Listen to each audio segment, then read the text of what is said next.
വിവിധ ആവശ്യങ്ങൾ ഉന്നയിച്ച് പ്രൊവിഡന്റ് ഫണ്ട് പെൻഷനേഴ്സ് അസോസിയേഷന്റെ നേതൃത്വത്തിൽ നടത്തുന്ന PF പെൻഷൻകാരുടെ സത്യാഗ്രഹ സമരം രണ്ടാം ദിവസവും തുടർന്നു.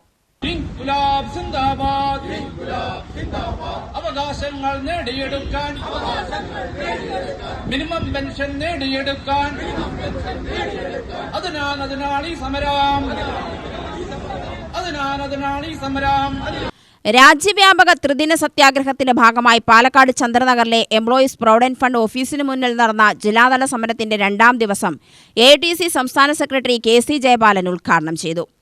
പെൻഷൻ സ്കീം ആദ്യം നടപ്പിലാക്കിയതിനു ശേഷം നമുക്ക് തുടർ ആവശ്യങ്ങളും നമ്മുടെ അവകാശങ്ങളും ചോദിച്ചുകൊണ്ടിരിക്കാം.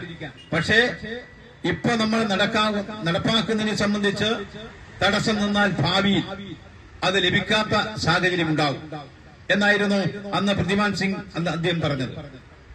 പക്ഷെ നടപ്പിലായി 95 മുതൽ 2026 നീണ്ട 31 വർഷത്തെ എടുത്ത് പരിശോധിക്കുമ്പോൾ അതിന്റെ ഇടയിൽ വന്ന ഗവൺമെന്റുകൾ, ആ ഗവൺമെന്റിൽ നമുക്ക് ഒരു ചാൻസ് കിട്ടിയതായിരുന്നു.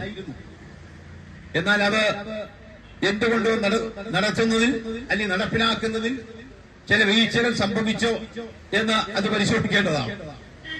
എന്നാൽ 2014 മുതൽ അധികാരത്തിലിരിക്കുന്ന നരേന്ദ്രമോദി സർക്കാർ ഇപ്പോഴും ഇതിനെ പുറംതിരിഞ്ഞു നിൽക്കുന്നു എന്ന് പറയുമ്പോൾ പെൻഷൻ പദ്ധതി സമഗ്രമായി പരിഷ്കരിക്കുക, മിനിമം പെൻഷൻ 9,000 രൂപയാക്കി ഉയർത്തുക, ക്ഷാമബത്ത അനുവദിക്കുക തുടങ്ങിയ പ്രധാന ആവശ്യങ്ങൾ ഉന്നയിച്ചാണ് സമരം. ചടങ്ങിൽ ജില്ലാ വൈസ് പ്രസിഡന്റ് VB രാധാകൃഷ്ണൻ അധ്യക്ഷത വഹിച്ചു.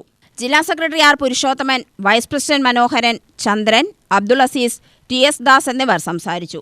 C കൃഷ്ണകുമാർ സ്വാഗതവും ധനലക്ഷ്മി നന്ദിയും പറഞ്ഞു. ത്രിദിന സമരം നാളെ സമാപിക്കും. UTV news, Palakkad.